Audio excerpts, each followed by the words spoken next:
পেশি শক্তি আসলে যারা দেখায় তারা হলো বড় দল, যাদের নেতাকর্মী বেশি এবং যাদের আসলে মনের মধ্যে অনেক কনফিডেন্স আছে যে আমরা সম্ভাব্য ক্ষমতায় আসতে পারি, তাদের মধ্যে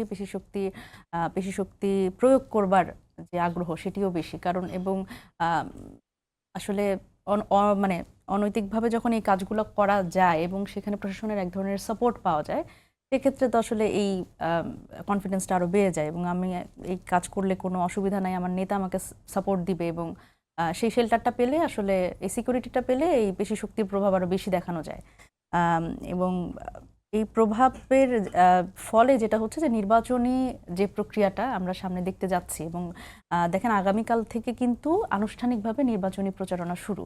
সুতরাং এখানে প্রত্যেক প্রার্থী তার এলাকায় আনুষ্ঠানিকভাবে নির্বাচনী প্রচারণা শুরু করবেন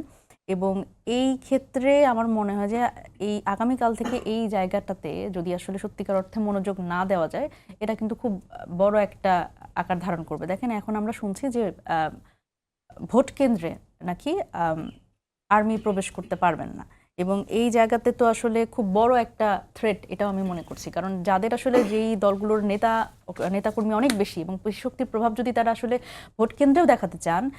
সেক্ষেত্রে আসলে কি হবে, আমরা আসলে সেই সাপোর্টটা আসলে আইন শৃঙ্খলা বাহিনী থেকে অথবা আর্মি থেকে সেটা পাবো কিনা। আমরা সবসময় বিশ্বাস করি যে বাংলাদেশ সেনাবাহিনী তারা দেশপ্রেমিক এবং তাদের সামনে দিয়ে একটা এই ধরনের ঘটনা ঘটে যাবে এটি তারা স্বাভাবিকভাবেই তারা এটি সাপোর্ট করবে না। সেই জায়গা থেকে আসলে তাদের